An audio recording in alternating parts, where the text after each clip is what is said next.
मैं अक्सर कथा में कहा करता हूं कि व्यक्ति का स्वरूप सामने वाले को यह प्रस्तुत कर दे कि वो व्यक्ति किस स्वभाव किस व्यवहार का है, यह भी एक योग्यता है। कई बार आपके स्वरूप से आप ज्ञानी मालूम पड़ते हो, कई बार आप स्वरूप से बड़े शांत मालूम पड़ते हो, कई बार आप अपने स्वरूप से बड़े तेज मालूम पड़ते हो। आपका रूप स्वरूप जो है ना, यही सामने वाले को कई बार आपका परिचय दे देता है। बहुत सावधानी से सुनिए सब लोग। कहीं ना कहीं हम भीतर से जैसे हैं, बाहर का हमारा प्रारूप कभी कभी वैसा ही होता है, हमेशा नहीं। कई लोग भीतर से बड़े चतुर होते हैं और बाहर से बहुत सीधे दिखते हैं। आजकल ऐसे लोगों की संख्या बहुत ज्यादा है। ऐसे लोगों को बेलूपिया कहते हैं। जैसे प्राचीन काल में राक्षस अपना संत वेश धारण कर लेते थे, आजकल भी कई लोग ऐसे हैं, भीतर से तो अत्यंत कामी, क्रोधी, लोभी, मोही और अनेक प्रकार के उनमें छल भरे होते हैं, पर रूप ऐसा बना लेते हैं कि सामने वाले को लगे कि इनसे बड़ा भगत कोई नहीं है। पर ऐसे लोगों को किनारे किया जाए और फिर बाकी के बच्चे लोगों की यदि बात की जाए तो व्यवहार आपका चित्त का जैसा है, कई बार आपका मुख वैसा हो जाता है।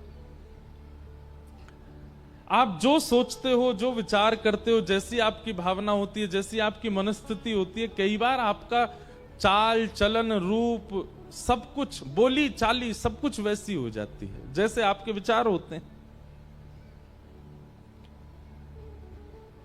आज आप सब लोगों का जो रूप स्वरूप है, अगर इस रूप स्वरूप में आप बाहर चले जाओ, भुसावल में अगर घूमने लगो, तो सामने से आने वाले रोड पर चलने वाले लोग आपके स्वरूप को देख करके अनुमान लगा लेंगे कि ये निश्चित ही आज भगवत सेवा, भगवत कथा या भगवत दर्शन के लिए जा रहे हैं। आपका स्वरूप मात्र सामने वाले को यह प्रतिष्ठित कर देगा कि आप भगवत सेवा में जा रहे हो।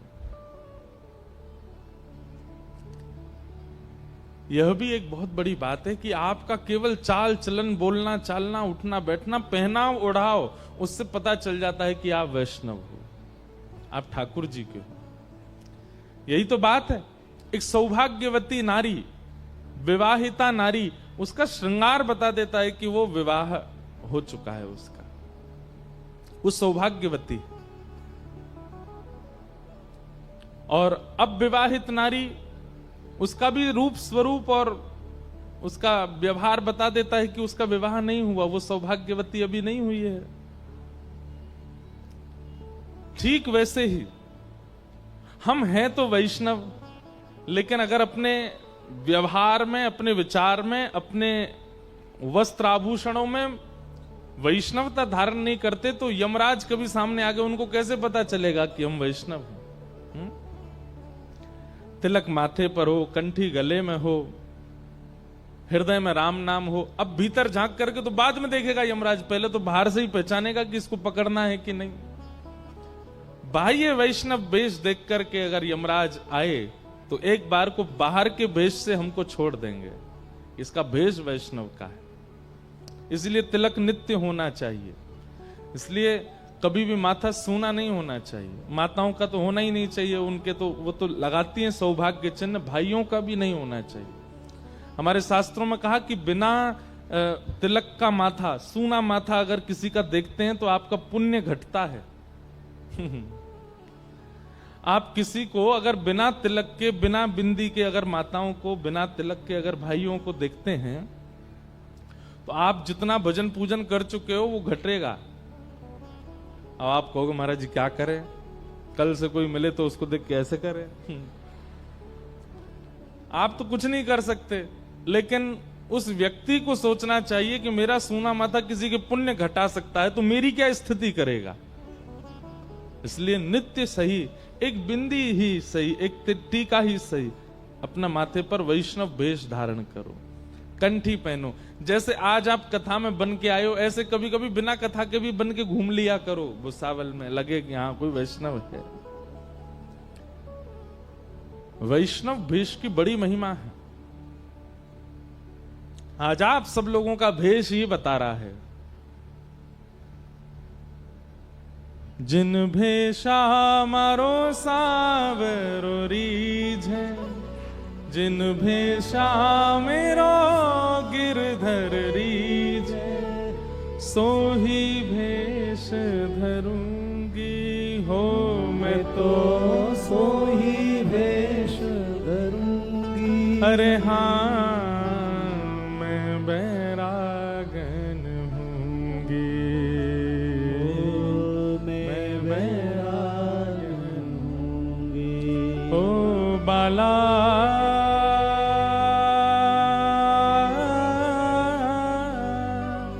मैं बैरागन हूंगी, मैं बैरागन हूंगी, मैं बैरागन। जिन भेषा मारो सांवरो रीछ है, मैं सो ही भेष धरूंगी। मेरे श्रृंगार का कारण कोई और नहीं है, मेरे रूप का कारण कोई और नहीं है। मेरे स्वरूप का कारण केवल और केवल श्याम सुंदर प्रसन्न हो, पंडरीनाथ प्रसन्न हो, मेरे विठ्ठल प्रसन्न हो, मेरे गिरधर प्रसन्न हो, बस।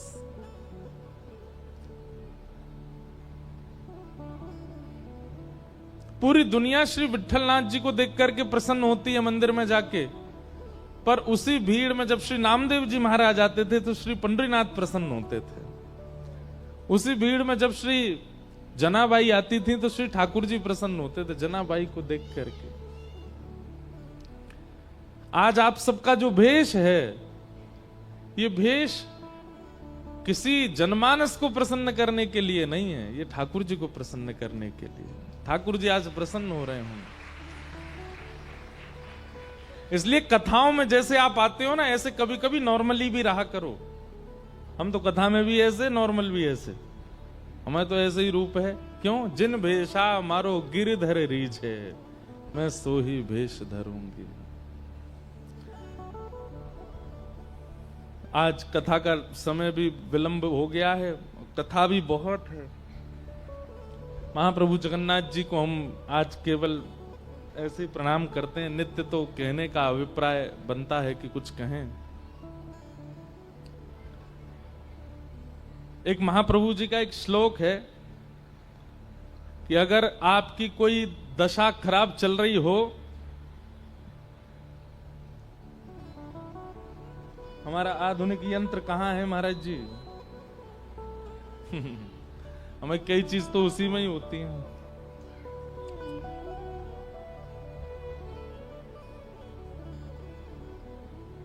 जय हो आपकी।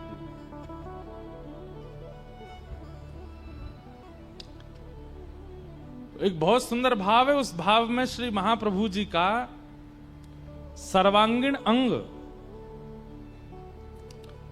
आप अगर जगन्नाथ जी को देखते हैं तो श्री जगन्नाथ जी का केवल दर्शन करने मात्र से कई प्रकार के आपके भाव पूर्ण होते हैं। जय हो महाराज जी, प्रणाम। श्री सीताराम विराज।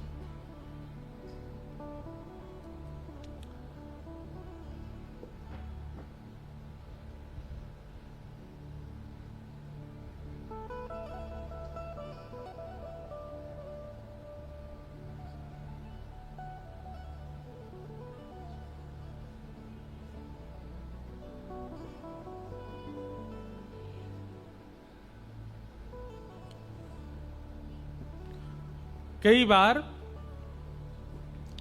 हम लोग अपना हाथ दिखवाते हैं, ज्योतिषियों को अपनी कुंडली दिखाते हैं और उनसे कहते हैं कि भैया हमारी कुंडली देखो। तो एक ना एक ग्रह तो सबका खराब होता ही है। किसी का मंगल दोष चल रहा है, किसी के ऊपर शनि की 7.5 चली है, किसी के ऊपर कुछ है, किसी के ऊपर कुछ चलता रहता है। लेकिन हमारे आचार्य चरण कहते हैं कि अगर महाप्रभु जगन्नाथ जी का रूप देख लेता है कोई, तो श्री जगन्नाथ जी के सर्वांगीण श्रृंगार में सारे ग्रहों की पूर्ति हो जाती है। ध्यान से सुनिएगा, इसी भाव को कह के फिर जगन्नाथ जी को प्रणाम कर लेंगे। भास्करो दक्षिण नेत्रम वाम नेत्र विधूपमं मंगलनासिका क्षेत्रम वधू बुध अधर एव च बृहस्पति तिलकम च स्वर्णरत्न मंडितम शुक्र चतुषर प्रोक्तः शनि सर्वाग विस्तार राहु किरीट रूपम च मकराकृतिरेव केतुश्च भुजंगाकार कुंडली नागरूपक एव नव समाहार ग्रह साक्षात् जगन्नाथ एव नव समाहार ग्रह साक्षात् जगन्नाथ। अब यहां पर बताया गया है कि श्री ठाकुर जी का, जगन्नाथ जी का कौन सा अंग देखने से आपका जो ग्रह खराब चल रहा हो वो ठीक हो जाएगा। जैसे नवग्रह सूर्य ग्रह दक्षिण नेत्र यानी कि जो वाम नेत्र है महाप्रभु जगन्नाथ जी का, मुखार बिंद के दक्षिण में जो नेत्र है ये साक्षात सूर्य ग्रह है। इनका दर्शन करने से सूर्य की कृपा होती है। यानी कि सूर्य की कृपा किस पर होती है? सूर्य की कृपा जिस पर होती है वो दसों दिशाओं में उसकी यश कीर्ति प्राप्ति ख्याति होने लग जाती है। और श्री ठाकुर जी के वाम नेत्र का दर्शन करने से चंद्र ग्रह पूर्ण होता है। दोनों नेत्रों के दर्शन करने से सूर्य चंद्र के जो भी ग्रह में कटौती चल रही होगी वो पूर्ण हो जाते हैं। महाप्रभु श्री जगन्नाथ जी के दोनों नेत्र। दूसरा, महाप्रभु श्री जगन्नाथ जी की नासिका का अगर कोई दर्शन करता है तो उसका मंगल दोष, अगर उसके जीवन में मंगल दोष चल रहा होगा, कई बार इसको मांगलिक भी कहते हैं, तो केवल नासिका देखने से मंगल दोष धीमे धीमे समाप्त होता चला जाएगा। और महाप्रभु जगन्नाथ जी का जो ये मुख कमल है, हंस रहे हैं, इस मुख का दर्शन करने से, हंसते हुए श्री जगन्नाथ जी का दर्शन करने से किसी का बुध ग्रह, गुरु ग्रह यदि उसका ठीक ना चल रहा हो तो उसका वो ग्रह ठीक होने लग जाता है। और महाप्रभु जगन्नाथ जी का तिलक दर्शन करने से, और तिलक के ऊपर यहां मणि विराजमान करते हैं, इन स्वरूप में तिलक विराजमान है, पर जब आप महाप्रभु जगन्नाथ जी का प्रत्यक्ष दर्शन करोगे यहां मणि पहनते हैं महाप्रभु जी। तिलक का दर्शन करने से बृहस्पति ग्रह अगर किसी का डगमगा रहा हो तो वो उचित हो जाता है। और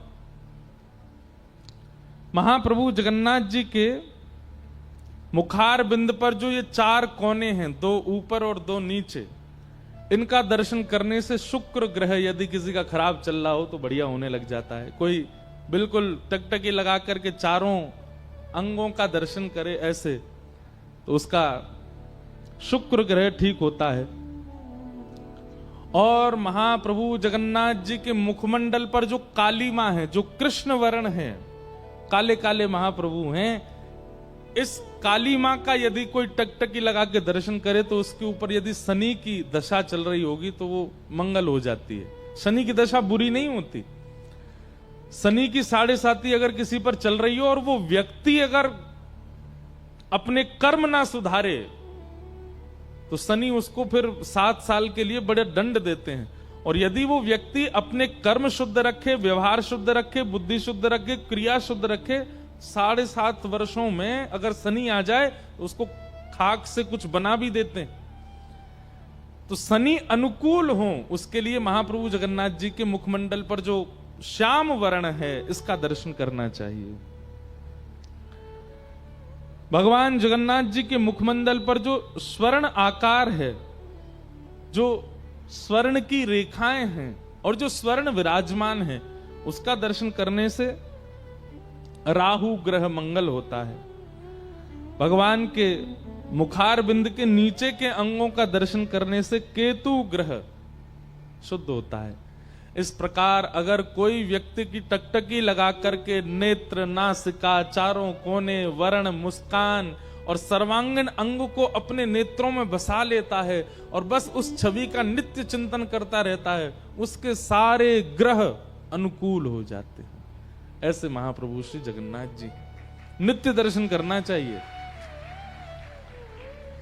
आप अपने फोन के वॉलपेपर पर जगन्नाथ जी का फोटो लगा लो, रोज सुबह उठ करके महाप्रभु जगन्नाथ जी को ही निहारो। आहा। और जो आपका ग्रह थोड़ा डगमगा रहा हो उस अंग को तो घूर घूर के देखो। लेकिन हम एक बात कहें, ये स्वार्थी जीव करेगा कि वो एक ही अंग को देखे ताकि उसका वो ग्रह ठीक हो जाए, लेकिन कोई वैष्णव होगा तो सर्वांगीण अंग का दर्शन करेगा, सर्वांगीण भाव का दर्शन करेगा। सीधी बात है, कृष्ण ग्रह ग्रहित आत्मा नवेद जगदीश्वर। महाप्रभु जगन्नाथ जी का सर्वांगीण अंग यदि कोई नित्य देखता है तो उसके ऊपर ना तो शनि ग्रह होता है, ना गुरु ग्रह होता है, ना बृहस्पति ग्रह होता है, ना कोई और ग्रह होता है। उसके ऊपर केवल एक ही ग्रह होता है, कौन सा? कृष्ण ग्रह। और जिस पर कृष्ण ग्रह हो जाता है उसको फिर और कोई ग्रह सताता नहीं है। ये नवग्रह सबके जीवन में होते, पर जिसके जीवन में कृष्ण ग्रह आता है नवग्रह कुछ नहीं कर पाते। राणा भेजा विष का प्याला, पीकर मीरा नाची रे। हैं? विष पी के कोई नाचता है? लेकिन महाराज सारे ग्रह थर थर कांप रहे मीराबाई के अंदर। क्यों? क्योंकि कृष्ण ग्रह लगा हुआ है।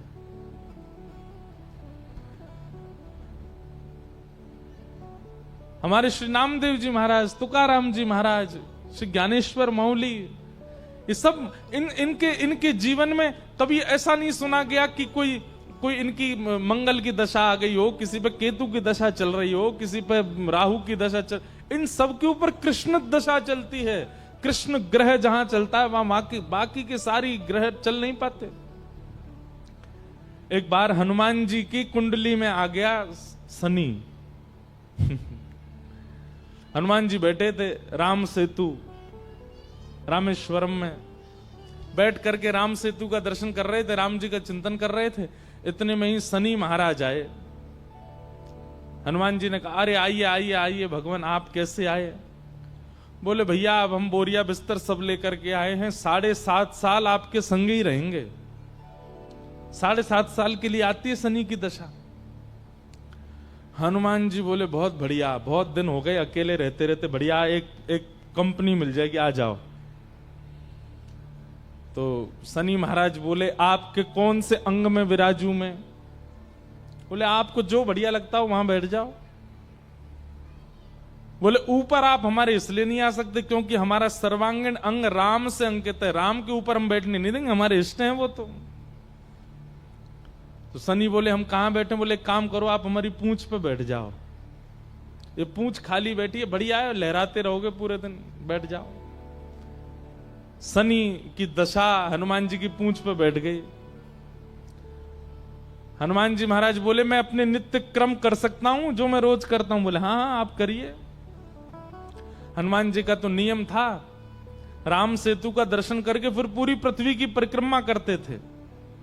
हनुमान जी गए महाराज पृथ्वी परिक्रमा करने, कभी पहाड़ों पे कूद जाएं, कभी समुद्र के भीतर चले जाएं, कभी आकाश में उड़ जाएं, कभी पाताल में चले जाएं, कभी आकाश में तीनों लोकों के दर्शन करके आ जाएं, साकेत प्रणाम करें, कभी अयोध्या पहुंच जाएं, फिर एक संगी हिमालय पे पहुंच जाएं, वहां जाकर के फिर कभी किसी ऋषि को प्रणाम करने चले जाएं। हनुमान जी टिकते कहां, वो तो घूमते ही रहते हैं। यत्र यत्र रघुनाथ कीर्तनम तत्र तत्र कृतमस्तकांजलिम।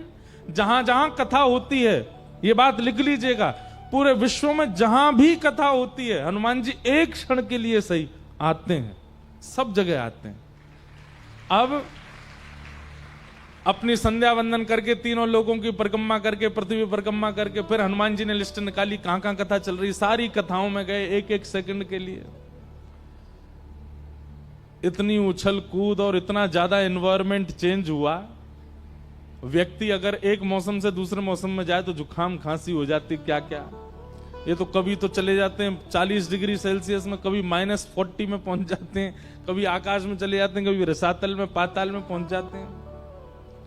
7 घंटे बाद श्री हनुमान जी महाराज गंगा जी के तट पर आकर के जैसे ही बैठे, शनि महाराज लुढ़क करके गिर पड़े। बोले हाथ जोड़े तुम्हारे भैया, नहीं रहना हमको आपके साथ, आप अकेले ही रहो, नहीं रह पाएंगे। बोले 7 घंटे में आपने हमारी ये हालत कर दी, 7 साल में तो आप शनि पर ही शनि चढ़ा दोगे। तो हनुमान जी महाराज बोले भैया देखो एक बात हमारी सुनो, जिनके सिर पर राम ग्रह लगा हो, जिनके सिर पर कृष्ण ग्रह लगा हो, भूल करके भी वहां मत चले जाना, नहीं तो शनि की 7.5 शनि पे ही उल्टी हो जाएगी। तब से श्री शनि महाराज कभी किसी कृष्ण भक्त पर, कभी किसी राम भक्त पर, शनि नहीं कोई ग्रह नहीं आता। हमारी बात विश्वास मान लीजिएगा, एक भी अंगूठी नहीं दिखेगी हमारे हाथ में, आपको कुछ नहीं पहनते ना। ये कोई कम कर, कोई ऐसा नहीं कि हम अभिमान कर रहे हैं, पर हम एक बात कह रहे हैं, विश्वास इतना करो अपने ठाकुर जी पर कि जो है सब मंगल करेंगे, सब आनंद करेंगे। कभी देखा महादेव यहां मोती पहन के रहते हो? क्यों? क्रोध बहुत आता है? कई लोग यहां मोती पहनते हो, क्रोध आता है। कई यहां वो पुखराज पहनते हैं, कोई कुछ पहनते हैं। पहने, कोई अगर आपको गुरुजन आज्ञा करें तो निश्चित पहनिए, पर हमारी बात मान करके तो अपने ठाकुर पर भरोसा रखो, सब मंगल हो जाएगा। शनि महाराज जाते जाते हनुमान जी से बोले इतने घाव हो गए शरीर में, आपने कहां कहां उछल कूद करी है, इसका कोई निवारण बता दो। तो हनुमान जी महाराज ने राम नाम पढ़ करके सरसों का तेल चढ़ा दिया शनि महाराज पे। तब से लेके आज तक सरसों का तेल ही चढ़ रहा है शनि जी पर। आपके यहाँ महाराष्ट्र में एक स्थान है, अहमदनगर के पास में गया था, शनि सिग्नापुर। बहुत पहले छोटा था तब दर्शन करने गया था। अद्भुत स्थान शनि महाराज का। तो सब देवों को प्रणाम कीजिए, सब ग्रहों को प्रणाम कीजिए, लेकिन अपने इष्ट पर विश्वास कीजिए, वो इष्ट सब मंगल करेंगे। महाप्रभु जगन्नाथ जी जिसके चित्त में विराजमान, जिसके नेत्रों में विराजमान, जिसकी बुद्धि पर विराजमान, उस पर कोई ग्रह अपना वश नहीं कर सकता। जैसे होती है ना, आप जंगल में जाओगे तो वहां टेरिटरी होती है, एक टाइगर की टेरिटरी में दूसरा टाइगर नहीं आ सकता। ठीक वैसे ही एक देश का राष्ट्रपति है, वहां दूसरे राष्ट्रपति को जाने के लिए अनुमति लेनी पड़ती है। तो अपने देह के, अपने जीवन के राष्ट्रपति श्री जगन्नाथ जी को बनाओ, कोई और आ ही नहीं पाएगा, कोई और अपना आक्रमण कर ही नहीं पाएगा। तो ऐसे महाप्रभु जगन्नाथ जी को बारंबार प्रणाम करते हैं। बोलो जगन्नाथ जगन्नाथ जगन्नाथ रक्षमाम, महाबाहो महाबाहो महाबाहो महिमा। तो ये भी नियम हो ही गया कि रोज जगन्नाथ जी को याद करके कथा में जाएंगे। आज हम कथा थोड़ी सी हनुमान जी की तरह हम भी थोड़े न भागेंगे, आप सब लोग ध्यान पूर्वक सुन लीजिएगा। तो कल हम लोगों ने सुना कि पांडवों ने स्वर्गारोहण किया और अपने बालक परीक्षित को राज्य गद्दी पर बिठाया। परीक्षित ब्राह्मणों के नेतृत्व में धीरे धीरे बड़े हुए।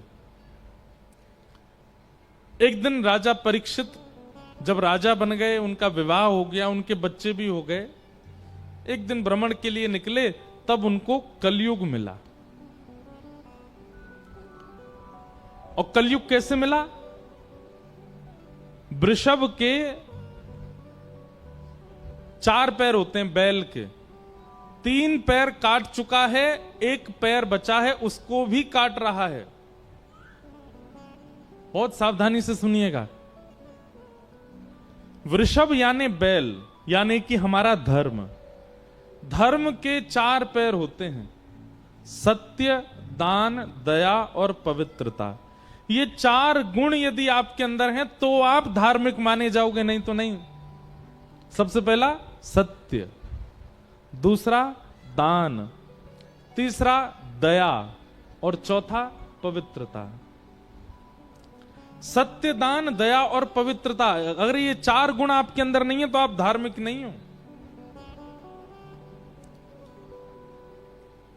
कलयुग इन चारों को ही नष्ट करने का प्रयास करता है और धीरे धीरे ये चारों ही हम सब में कम होती जा रही हैं। सत्य दूर दूर तक नहीं है अब हमारे जीवन में।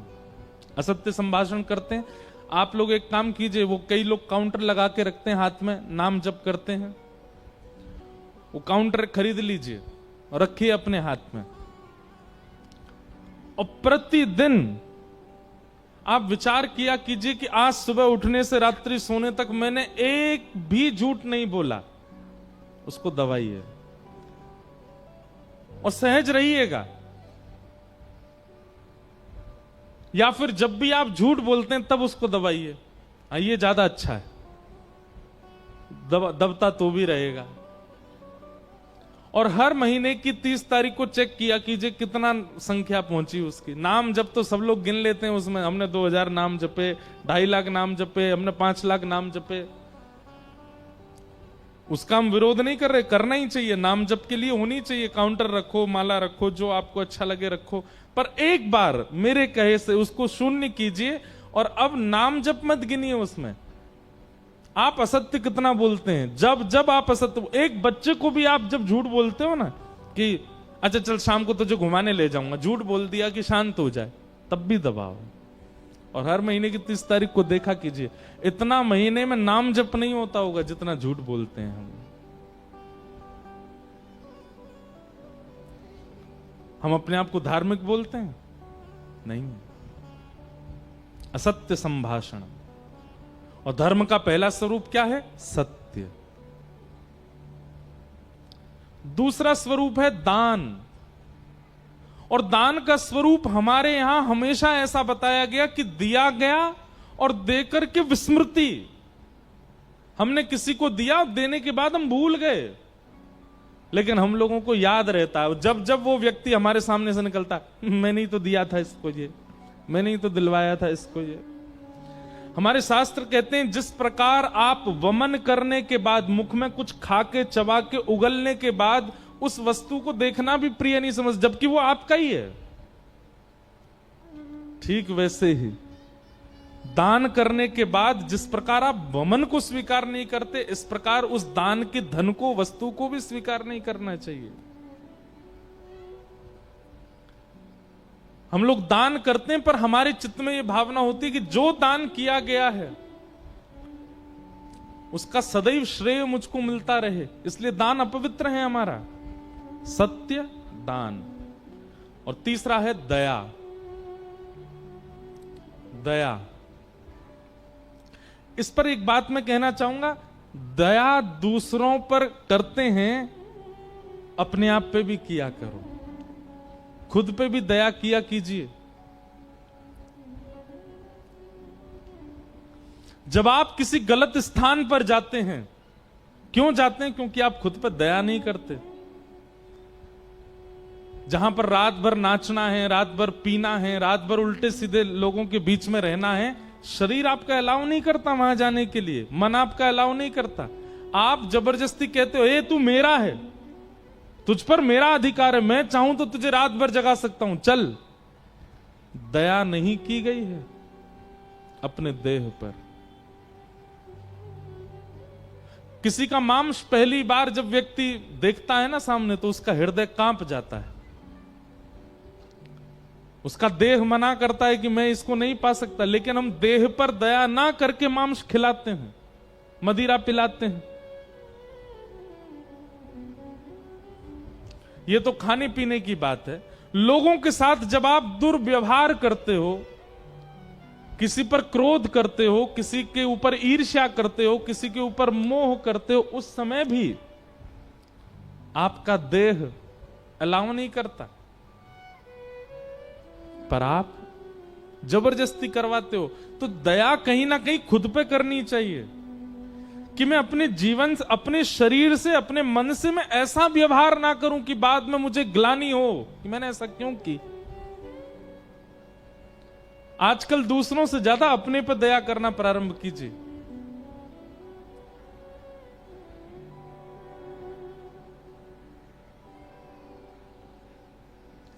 सत्य, दान, दया और चौथा है पवित्रता। धर्म का चौथा रूप है पवित्रता। पवित्रता के रूप में हम लोग केवल शरीर को पवित्र करते हैं, पर मन, बुद्धि, चित्त इतने अपवित्र हैं कि भीतर कोई झांक के देख ले।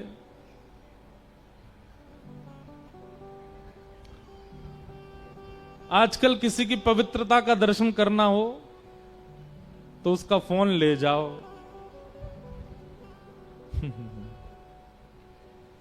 हमारे भाई लोग जो संग रहते हैं, कभी कभी हम उनका फोन धर लेते हैं, रात भर नींद नहीं आती उनको। क्यों? कुछ नहीं है, फिर भी हर व्यक्ति की अपवित्रता वहां है। हम लोग पवित्र हैं, बाहर से दिखाते हैं, केवल धोती पहन ली, बगलबंदी पहन ली, चंदन फोटा लगा लिए, लंबी चोटी रख ली और बने घूम रहे हैं भगत, पर पवित्रता नहीं है। सत्य, दान, दया और पवित्रता, ये चार धर्म के स्वरूप हैं। हम तो कहते हैं चारों तो लाना बहुत मुश्किल है, कोई एक ही चारों में से अगर परिपूर्ण रूप से हमारे जीवन में आ जाए तो भी हम धार्मिक कहलाएंगे। सत्य ही आ जाए, सत्य नहीं तो दया ही आ जाए, दया नहीं तो दान ही आ जाए, दान नहीं तो पवित्रता ही आ जाए, कुछ तो आवे। सत्य, दान, दया और पवित्रता। तो कलयुग क्या कर रहा है? इन चारों को काट रहा है। तीन तो काट चुका है, सत्य, दान और दया। एक बची है केवल पवित्रता। अब धीरे धीरे वो भी जा रही है। पहले भारतीय लोगों, ऐसा कोई एक घर नहीं होता था जहां कोई नहाता ना हो। आजकल ऐसे ऐसे मिलने लगे हैं, वो नहाते भी नहीं है। एक एक, दो दो, चार चार दिन तक नहीं नहाते। राम राम राम राम। एक बार हम किसी से मिले थे विदेश में, भारत में तो नहीं थे, तो हमने पूछा, मैंने कहा आप सुबह कितने बजे ऑफिस जाते हो? बोले 7 बजे। मैंने अच्छा, उठते कितने बजे हो? बोले 6:45 बजे। मैंने कि 6:45 बजे उठ के 7 बजे चले जाते हो आप? मैंने बाकी नित्य क्रम आदि आपका? बोले हाँ, बस 6:45 बजे उठे, वॉशरूम गए, फ्रेश अप हुए। मैंने कहा फिर भी 15 मिनट में स्नान, ध्यान, ब्रश, नहाना धोना सब कैसे हो जाता? नहीं नहीं नहीं, मैं तो रात में नहा के ही सोता हूं, सुबह उठ के तो फ्रेश अप हुआ, चला गया।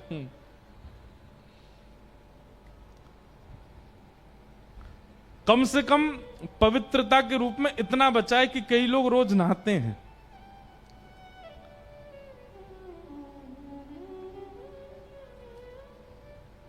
स्नान तो करते हैं रोज। इतनी पवित्रता है बस, इसके अलावा और कुछ पवित्र नहीं है। ना विचार पवित्र है, ना स्मृति पवित्र है, ना ध्यान पवित्र है, ना सोच पवित्र है, ना क्रिया पवित्र है, ना भोजन पवित्र है, ना कर्म पवित्र है, ना शब्द पवित्र है, ना भाषा पवित्र है, ना बोली पवित्र। क्या पवित्र है क्या हमारे पास? केवल नहाते हम, ये पवित्र है।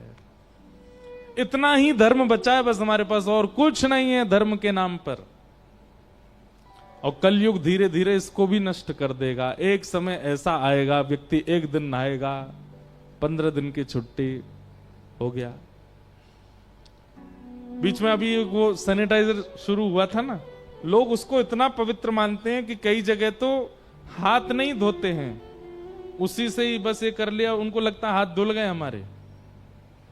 ऐसा ही भविष्य में आप लिख लीजिएगा, भुसावल में बोल के जा रहे हैं हम, भविष्य में एक ऐसा एक इक्विपमेंट आएगा, ऊपर से नीचे यूं घुमा देंगे, बोले हो गए स्नान, चलो हो गए पवित्र। आएगा जरूर, उसमें फिर ये कह दिया जाएगा समय बचता है और शुद्धता सी लगती है, चेहरे पर ग्लो आ जाता है, काले से गोरे हो जाते हो, यही अपनाओ सब लोग, वही करेंगे। सत्य, दान, दया और पवित्रता ये 4 धर्म के रूप हैं और ये चारों ही नष्ट होते जा रहे हैं। और इनको नष्ट कौन कर रहा है? कलयुग। कलयुग बंधुओं हमारी दिनचर्या पर कुठाराघात करता है, वही तो कलयुग है। राजा परीक्षित ने कलयुग को पकड़ लिया, बोले कि तुम मेरे राज्य को छोड़कर के चले जाओ। तो कलयुग ने कहा एक काम कीजिए महाराज, मैं जा तो नहीं सकता, मुझे कुछ स्थान दे दीजिए, मैं वहीं रहूंगा। और 5 स्थान कलयुग को प्रदान किए गए। द्यूतम पानम स्त्रियः सूना यत्रा धर्मश्चतुर्विधा। 4 स्थान दिए, द्यूतम पानम स्त्रियः सूना और पुनश्च याचमानाय जात रूप मदात प्रभु। 5 स्थान बार बार मांगने पर 5वां स्थान दिया। कौन कौन से स्थान है? जुआ, मदिरापान, पर स्त्री पर पुरुष संग, कलेश लड़ाई झगड़ा और बिना मेहनत के कमाया गया धन। ये 5 स्थान कलयुग के हैं। इनमें से एक में भी अगर आपका प्रवेश है तो कलयुग आपको छोड़ेगा नहीं। इसलिए कम से कम इन 5 जगहों से बचिए। जुआ मत खेलिए, जीव पर ऐसी कोई वस्तु धारण मत कीजिए जिस वस्तु से आपका माइंड अनकॉन्शियस होता हो। द्यूतम पानम स्त्री, पर स्त्री पर पुरुष संग मत कीजिए। सूना यानी कि हिंसा मत कीजिए। और अंतिम है बिना मेहनत के धन मत कमाइए। भूखे रहना मंजूर है पर बिना मेहनत के नहीं कमाएंगे। ये 5 स्थान कलयुग को देने के बाद राजा परीक्षित स्वयं भटक गए और एक मुकुट जो कि जरासंध का था उसको अपने सिर पर धारण किया। कलयुग ने मति भ्रमित कर दी और राजा परीक्षित ने एक शमिक ऋषि नामक ऋषि थे, उनके गले में मरा हुआ सर्प डाल दिया। कथा बहुत बार कही है, बहुत विस्तृत है, इसलिए मैं सूक्ष्म में ही सुना रहा हूं। एक ऋषि के गले में मरा हुआ सर्प। अब इसमें एक बात बहुत समझने की है। कलयुग जब आप पर प्रहार करेगा, आपके जीवन में जब कलयुग आएगा तो सबसे पहला कलयुग का दर्शन कहां होता है? वैष्णव अपराध। कोई वैष्णव, कोई भगवत भक्त, उसके प्रति आपको कुबुद्धि होने लग जाए, उसके प्रति आपको दोष बुद्धि प्रकट होने लग जाए, समझ जाओ ये कलयुग का प्रभाव है।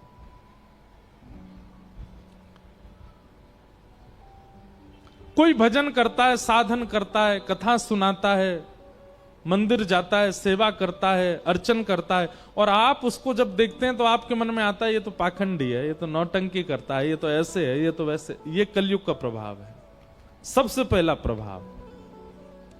वही हुआ, राजा परीक्षित ने शमिक ऋषि के गले में मरा हुआ सर्प डाल दिया। ये दृश्य शमिक ऋषि के पुत्र श्रृंगी को जब पता चला कि मेरे पिता के गले में मरा हुआ सर्प डाल दिया, उन्होंने श्राप दे दिया। आज के ठीक 7वें दिन तक्षक सर्प के दंशन से राजा परीक्षित की मृत्यु हो जाएगी। राजा परीक्षित को जैसे ही पता चला कि मुझे मृत्यु का श्राप लगा है, मुकुट उतार दिया था तो जो कुबुद्धि प्रगति थी वो शांत हो गई और राजा परीक्षित बहुत व्याकुल हो गए। अब मैं क्या करूं? अपने पुत्र को राज्य गद्दी पर बिठा करके राजा परीक्षित गंगा के तट पर चले गए और वहां संतों से जाकर के बोले जल्दी मरने वाले की मुक्ति का उपाय बताइए। तभी वहां सुखदेव जी का आगमन हुआ और सुखदेव जी ने राजा परीक्षित को भागवत की कथा सुनाई। बोलो भक्तवत्सल भगवान की। ध्यान से सुनिएगा। राजा परीक्षित कहते हैं कि जल्दी मरने वाले की मुक्ति का उपाय क्या है? तब यहां से 2 स्कंद की कथा प्रारंभ होती है और श्री सुखदेव जी महाराज बोलना प्रारंभ करते हैं। वरीयानेशते प्रश्न क्रतो लोकहितं नृप आत्मवेद सम्मतः पुंसाम् श्रोतव्यादिषु यः परः। राजन, तुम मुक्ति का उपाय मत पूछो।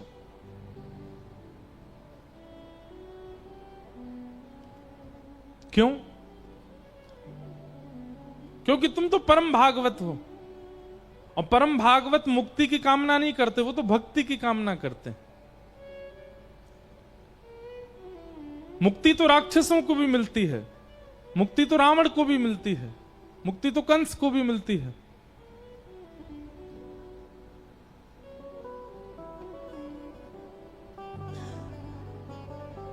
श्री पुंडलीक वरद श्री हरि विठल ज्ञान देव तुकाराम श्री पंडरीनाथ भगवान की।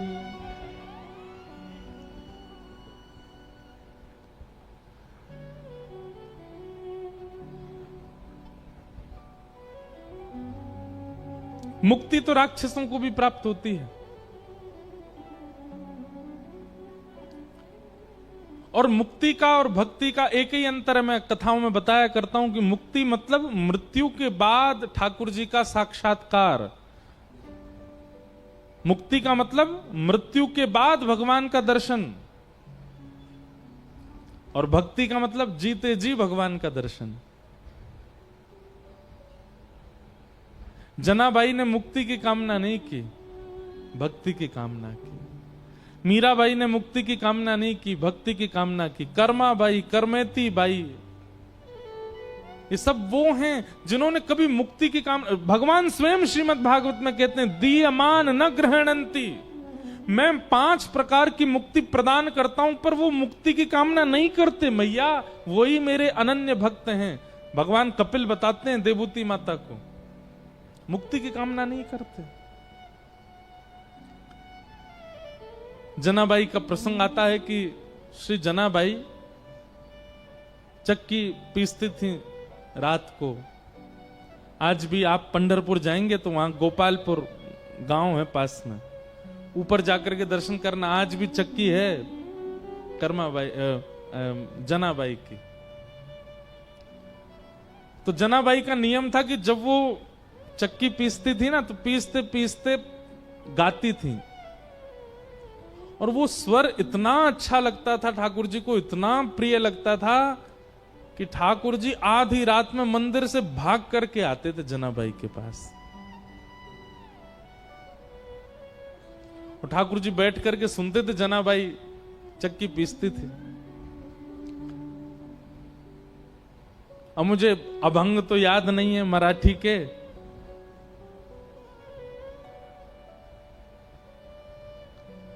पर कोई जनाबाई का ऐसा भाव याद आएगा कभी तो होगा। अभी अगले 3 दिन में आया तो मैं सुनाऊंगा कुछ। जनाबाई गाती थी और ठाकुर जी सुनते थे बैठ करके। रोज आते थे ठाकुर जी और रोज जनाबाई गाती थी और वहीं बैठ करके श्री ठाकुर जी सुनते थे। एक दिन ठाकुर जी गए और जनाबाई ऐसे चक्की पीस रही थी, तो ठाकुर जी बोले, ए जना ये चक्की मत पीस। तो जनाबाई बोली, क्यों? ये घर घर घर आवाज करती है तो तेरा स्वर जो है वो अच्छे से मुझे सुनाई नहीं देता, इसको नहीं पीसेगी शांति रहेगी, तेरा स्वर स्वच्छंद सुनाई देगा मुझको। आप विचार करो ठाकुर जी को कितना प्रिय लगता है। तो जनाबाई बोलती, चक्की नहीं पीसूंगी तो आटा कहां से होगा, आटा नहीं होगा तो रोटी कैसे बनेगी, रोटी नहीं बनेगी तो फिर सब खाएंगे क्या, और सब कुछ नहीं खाएंगे तो फिर मुझे डांटनी पड़ेगी, है आटा नहीं है। तुम तो बस सुनने आ जाते हो रोज रोज यहां पर, मुझे तो सुबह रोटी बनानी, नामदेव जी पूरा परिवार भोजन करेगा। नामदेव जी के यहां सेवा करती थी ना जनाबाई।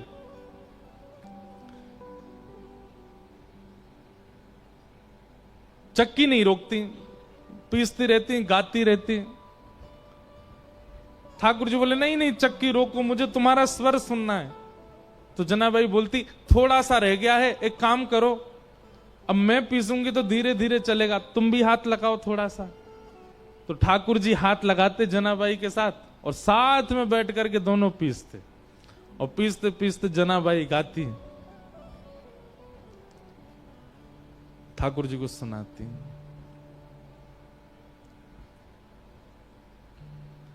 अब जब ठाकुर जी हाथ लगाते जनाबाई के साथ चक्की पिसवाते तो ठाकुर जी इतने सारे गहने पहन के रहते हैं, वो गहने सब आगे पीछे जब ठाकुर जी हिलते तो गहनों की आवाज आती।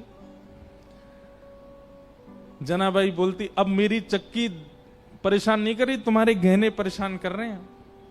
तो ठाकुर जी अपने सारे आभूषण उतार करके किनारे धर देते कि जनाबाई का स्वर मैं सुनता रहूं, इस स्वर के बीच में कोई और बाधा नहीं आवे।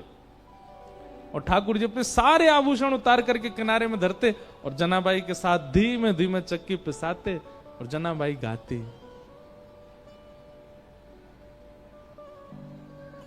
अब जनाबाई का तो पद याद नहीं, पर मीराबाई का एक पद याद है।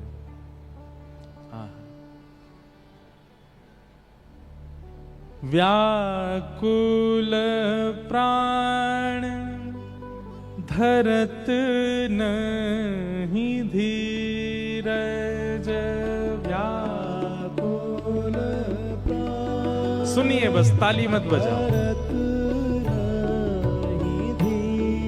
हाँ, व्याकुल प्राण धरत नहीं धीरज, व्याकुल प्राण धरत नहीं धीरज। ओ मिल तू मीत सवेरा, गोविंद मिल तू। मीराबाई कह रही है मेरे प्राण अब धीरज नहीं रखते हैं, मैं इन प्राणों को कब तक बचा करके रखूं। श्याम सुंदर अब तो मिल जाओ ना मुझे। पिया मोरा गोविंद कब मिले, पिया मोरा गोविंद कब मिले, पिया मोरा। देखो ये भी एक संयोग है, मीराबाई का पद है पर नेत्र बंद करके दिख जनाबाई रही। जनाबाई चक्की पीस रही हैं, ठाकुर जी हाथ लगवा रहे हैं, अपने सारे गहने उतार करके ठाकुर जी कोई आवाज ना हो, हाथ के अपने स्वर्ण के कड़ूला भी उतार दिए, पैर की पाजेब, क्योंकि ठाकुर जी हिलते हैं तो आवाज होती है। स्वच्छंद जनाबाई का स्वर मेरे कान में जाना चाहिए। और ठाकुर जी नेत्र बंद करके जनाबाई के स्वर सुनते हैं। जनाबाई कहती है कुछ भोजन किया आपने? ठाकुर जी कहते हैं हाँ किया। क्या पाया? विठल भगवान कहते हैं पूरन पोली पाई। अच्छा पूरन पोली पाई? बोले हाँ। और कल क्या खाया था आपने? ठाकुर जी बोले कल भी पूरन पोली। परसों क्या खाया था? और छोटी सी जनाबाई, उसको कुछ और तो आता नहीं बात करना, ठाकुर जी से ऐसी बात करती है सहज बात, आज नहाए थे, पानी गर्म था कि ठंडा था, ऐसे पूछती है। एक बात लिख लीजिएगा भैया, ठाकुर जी चतुरों को नहीं मिलते, सरल को मिलते हैं, सहज को मिलते, जो ज्यादा जानता ही नहीं दुनियादारी उसको मिलते हैं ठाकुर जी। जनाबाई कहती परसों भी पूरन पोली खाई थी? बोले हाँ। और उससे पहले? बोले उससे जब से मंदिर में बैठा हूं तब से पूरन पोली खाता हूं रोज। जनाबाई के नेत्र आंसू आ गए। बोले मुझे कोई रोज पूरन पोली खिलाए मेरा तो मन नहीं करेगा।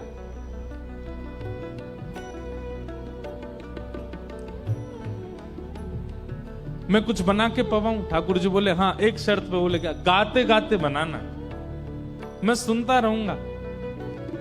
जनाबाई ठीक है। रात्रि का समय सब सो रहे हैं और जनाबाई ठाकुर जी के साथ आनंद कर रही है। चूल्हा चेताती है धीरे से, हाथों से रोटी बनाती है, दाल रख देती है।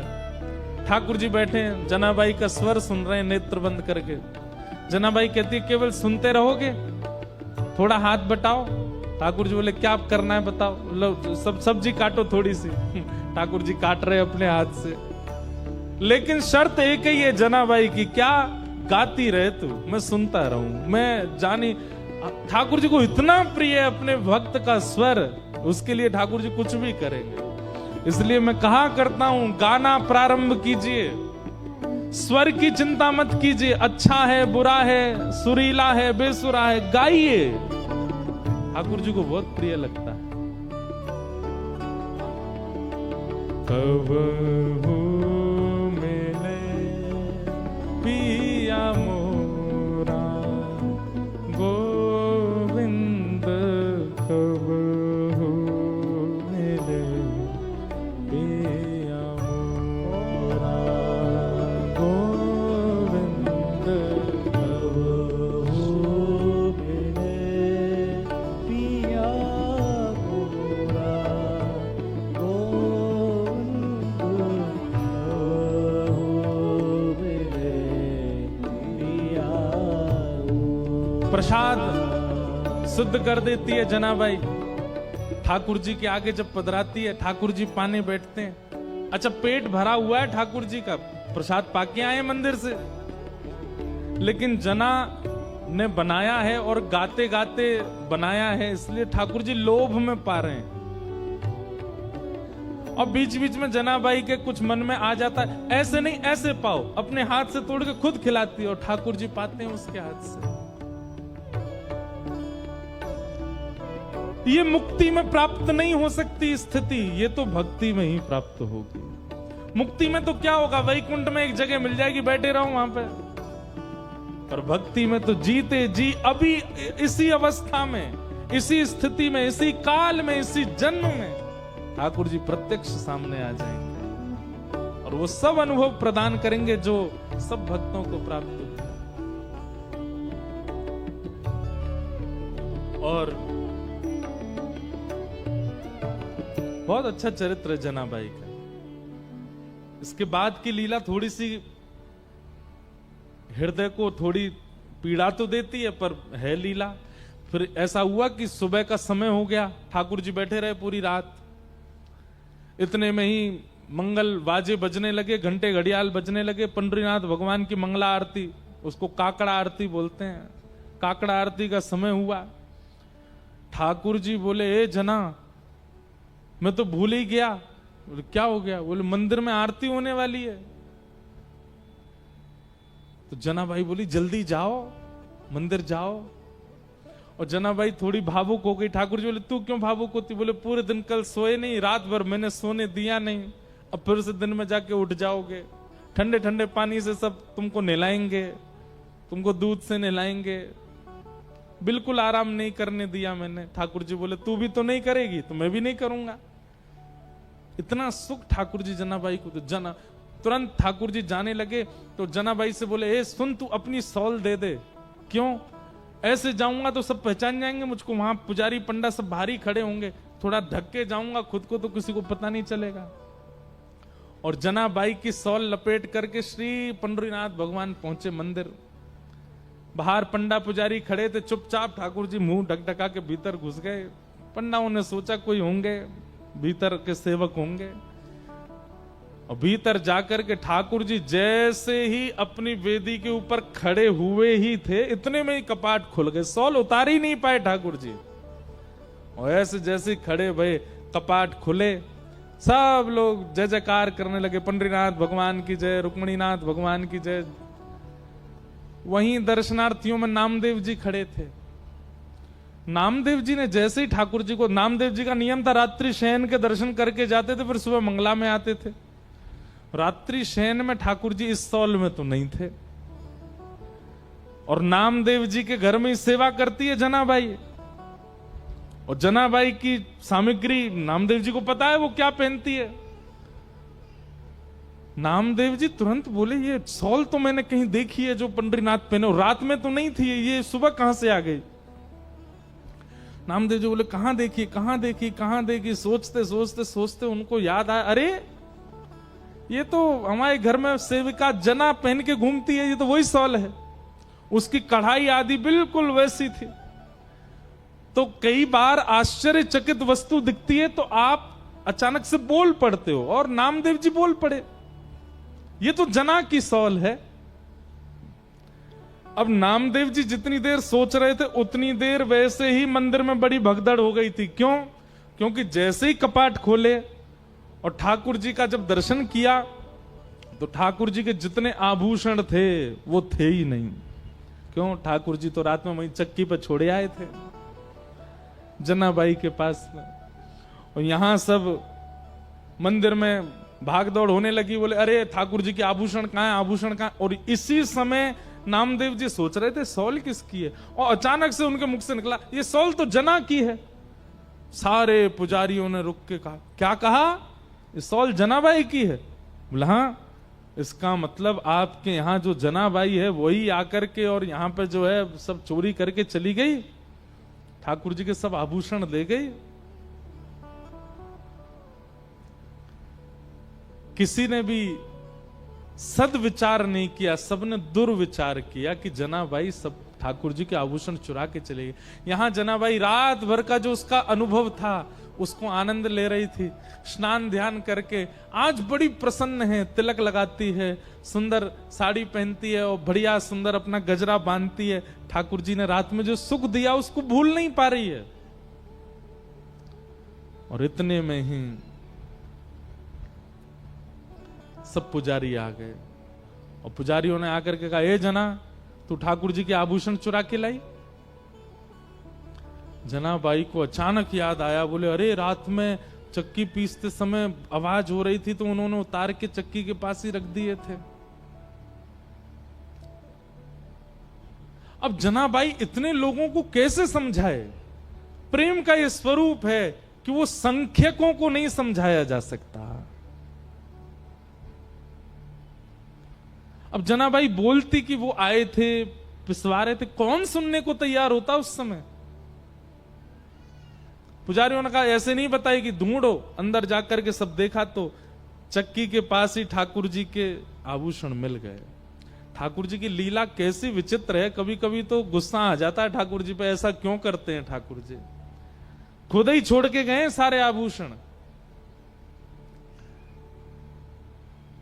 सब पुजारियों ने जनाबाई को घेर लिया, बोले कि इसने हमारे ठाकुर जी के आभूषण चुराए हैं, इसको दंड मिलना चाहिए। जनाबाई नीची नजर करके नेत्रों से अश्रु गिर रहे हैं पर मन से बड़ी प्रसन्न है। वाह पांडुरंगा, बड़े नटखट हो, रात में लीला करते हो, सुख देते हो, प्रेम करते हो और फिर सुबह ऐसे सबके बीच में आरोप लगवा रहे हो। लेकिन भक्त का स्वभाव होता है तेरे फूलों से भी प्यार, तेरे कांटों से भी प्यार, तू जो भी देना चाहे दे दे मेरे करता, सब स्वीकार। और पंढरपुर में एक घनघोर बादल ने आकर के आक्रमण किया, सब लोगों ने निश्चित किया कि जनाबाई को सूली पर चढ़ा दो, इसने ठाकुर जी के आभूषण चुराए। लोगों को पता चले कि पंडरीनाथ भगवान की किसी भी वस्तु का हरण करने से क्या होता है। थोड़ा सा रोष किया जनाबाई ने। पंडरीनाथ के सामने जनाबाई कहती हैं, बोले कि नाथ मुझे सूली पर चढ़ने में दिक्कत नहीं, पर कल को आपके भगत बहुत डरेंगे। जैसे रात में मेरे घर आ गए थे, मैंने तो द्वार खोल के भीतर बुला लिया था, कल को किसी और के घर जाओगे तो कोई द्वार खोलेगा नहीं। आपका क्या पता कहीं कड़ूला छोड़ के चले जाओ, कहीं मुकुट छोड़ के चले जाओ, सुबह आरोप लगे तो। लेकिन जनाबाई क्रोध तो कर रही है लेकिन प्रेम में कर रही है, ठीक है पर मुझे स्वीकार है। किसी ने प्रश्न किया नामदेव जी ने क्यों नहीं रोका?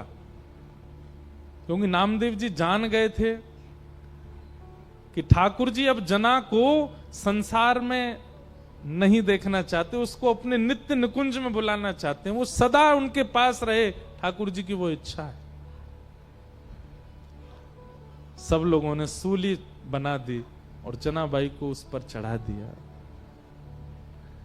लेकिन जैसे ही जनाबाई सूली के ऊपर गई, विट्ठल को स्मरण करके नेत्र सजल हो गए।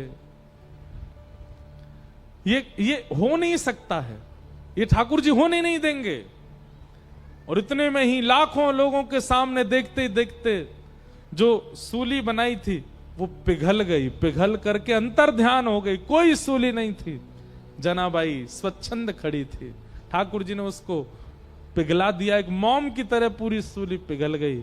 लेकिन जनाबाई अब वापस संसार में आने वाली नहीं थी और खड़े खड़े जनाबाई ने वहीं अपने देह का त्याग कर दिया और श्री ठाकुर जी की नित्य लीला में प्रवेश कर गई। आज भी जनाबाई का गोपालपुर गांव है पंढरपुर के पास, वहां सब व्यवस्थित है। जनाबाई के हाथ के थपे हुए कंडे जिनमें से विट्ठल विट्ठल स्वर आता था वो भी रखे हैं।